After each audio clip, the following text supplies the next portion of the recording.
बाल बधू।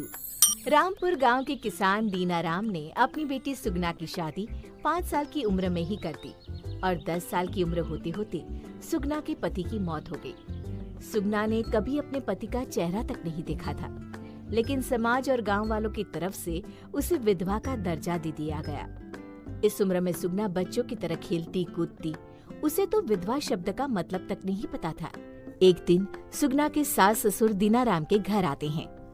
हमारी बहू अब 10 साल की हो गई है, इसे हम अपने साथ लेकर जाएंगे। अरे लेकिन मेरी बेटी आपके घर जाकर क्या करेगी? वो तो बहुत छोटी है और वैसे भी आपका बेटा तो अब इस दुनिया में नहीं रहा। उसका आपके साथ रहने का क्या मतलब है? क्या हुआ अगर हमारा बेटा इस दुनिया से चला गया? इस लड़की से उसकी शादी हुई थी और अब इसे हमारे साथ हमारे घर पर ही रहना होगा, सारा काम संभालना होगा। नहीं नहीं, ये बिल्कुल गलत है, ऐसा नहीं हो सकता। अरे कैसे नहीं हो सकता, यही हमारे गांव का रिवाज है और अगर तुमने हमारी बात नहीं मानी तो हम पंचायत बिठाएंगे। मैं आपकी बात मानने को तैयार नहीं हूँ। अब तो इसका फैसला पंचायत में ही होगा।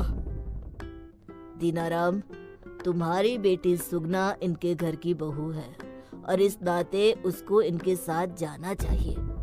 सरपंच साहब, ये आप क्या कह रहे हैं? मेरी बेटी अभी सिर्फ 10 साल की है, बचपना है उसमें, इन सारी चीजों की उसमें समझ भी नहीं है। सरपंच साहब, दीनाराम हमारी बात सुनने को तैयार ही नहीं है। अब आप ही बताइए, बेटा तो हमारा मर गया, क्या बहू को भी हम अपने साथ ना रखें? दीनानाथ, तुम्हें पंचायत की बात माननी ही होगी। माफ कीजिए सरपंच साहब, लेकिन मैं ये आपकी बात मानने को तैयार नहीं हूँ। ठीक है, अगर तुम पंचायत की बात नहीं मानोगे तो तुम्हें दंड मिलेगा। तुम्हें ये गांव छोड़कर जाना होगा। दीनाराम अपनी 10 साल की बेटी सुगना को लेकर गांव छोड़कर चला जाता है। गांव में कोई नहीं जानता कि दीनाराम अपनी बेटी को लेकर आखिर गया कहाँ। कुछ सालों के बाद सरपंच का पोता दिलीप शहर से पढ़ाई करके गांव वापस लौट आता है। अब वो एक बहुत बड़ा डॉक्टर बन गया था। दादाजी, मुझे शहर में एक लड़की पसंद आ गई थी और मैं उसी से शादी करना चाहता हूँ। देखो बेटा, तुम शहर से पढ़कर आए हो, ये बात बिल्कुल सही है, लेकिन हमारे यहाँ अपनी मर्जी से शादी करना अच्छा नहीं माना जाता। यह हमारे गांव के कानून के खिलाफ है। लेकिन दादाजी, वो लड़की भी मेरी तरह बहुत बड़ी डॉक्टर है। इतनी कम उम्र में उसने बहुत पैसा और नाम कमाया है। नहीं नहीं, चाहे वो कितनी भी बड़ी डॉक्टर हो, हमारे घर की बहू नहीं बन सकती। मेरी माँ मुझे इस बात के लिए कभी मना नहीं करेगी दादाजी। अगर आप मुझे इस बात की परमिशन नहीं देंगे तो मैं अपनी माँ से बात करूँगा। अरे वो क्या तुम्हें परमिशन देगी? वो तो खुद विधवा है। उसका काम सिर्फ घर में काम करना है, इससे ज्यादा कुछ नहीं। घर के सारे फैसले मैं ही लेता हूँ। दिलीप अपनी माँ जमुना के पास जाता है। माँ, मैं एक लड़की को बहुत पसंद करता हूँ और उससे शादी करना चाहता हूँ, आप मेरी मदद कर दो ना। देख बेटा, 15 साल की थी जब तुम्हारे पापा से शादी करके इस घर में आई थी।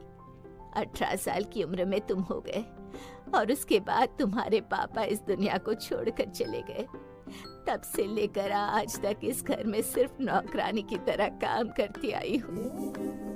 लेकिन उससे क्या फर्क पड़ता है माँ? आप मेरी माँ हो, मेरी जिंदगी के फैसले लेने का हक आपको है। तुम जानते हो बेटा, इस गांव के लोगों की सोच कैसी है। यहाँ पर लड़की के विधवा हो जाने पर उसकी जिंदगी को नरक बना देते हैं ये लोग। और मैं तो वैसे भी कम उम्र में विधवा हो गई थी। लेकिन माँ, इस पे आपकी कोई गलती थोड़ी ना है। जहाँ तक मुझे याद है, पापा किसी बीमारी की वजह से चले गए थे ना। लेकिन तुम्हारे दादाजी और पूरा गांव तुम्हारे पापा की मौत की वजह मुझे समझते हैं। उन्हें लगता है कि मैं तुम्हारे पापा को खा गई। कितनी गलत सोच है इस गांव की। आप बताइए माँ, मैं क्या करूँ? देखो बेटा, तुम्हारे दादाजी और ये गांव वाले कभी तुम्हें उस लड़की से शादी करने की इजाजत नहीं देंगे। तुम उस लड़की से चुपचाप शादी कर लो और फिर उसे घर ले आना। कुछ दिनों बाद दिलीप शहर की उस लड़की सोनाली से शादी करके उसे घर ले आता है। ये देखकर सरपंच को गुस्सा आ जाता है।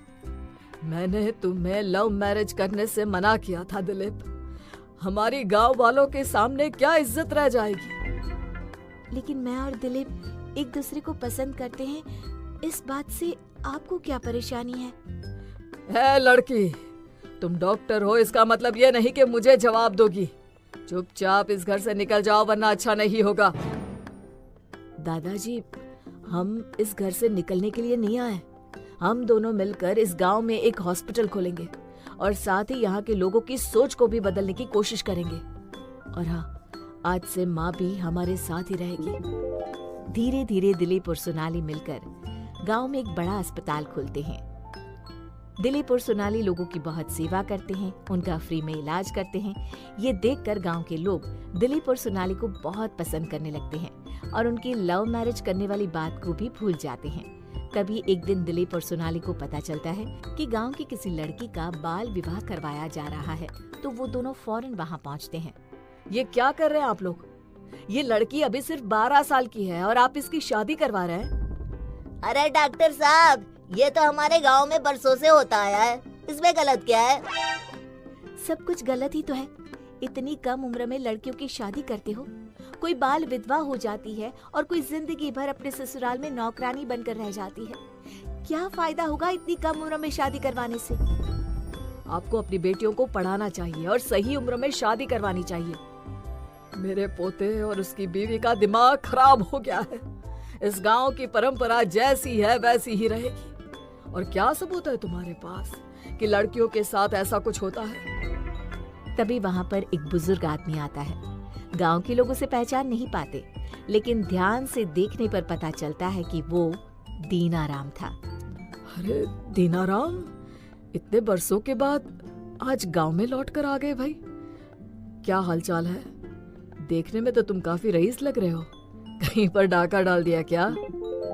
डाका नहीं डाला, ये मेरे पापा हैं और मैं सुगना हूँ। शहर में जाकर मैंने अपना नाम बदल दिया था क्योंकि मुझे वहाँ के कॉलेज में पढ़ाई करनी थी और ये नाम वहाँ के माहौल के हिसाब से सही नहीं था। क्या तुम दीनाराम की बेटी सुगना हो, जो बाल विधवा हो गई थी और जिसे गांव से निकाल दिया गया था? हाँ पापा, ये वही सुगना है, लेकिन अब डॉक्टर सोनाली। देखा आप लोगों ने किस तरह मेरी जिंदगी बर्बाद हो गई। वो तो मेरे पापा ने समझदारी से काम लिया और मुझे पढ़ा लिखा कर काबिल बना दिया, वरना मैं भी किसी के घर की नौकरानी बनकर रह गई होती, जिस तरह से सरपंच जी ने अपनी बहू को बना कर रखा है। अब तो आप लोगों को समझ में आ गया ना? आज से इस गांव में किसी भी लड़की का बाल विवाह नहीं होगा। हम सब मिलकर ये कसम खाते हैं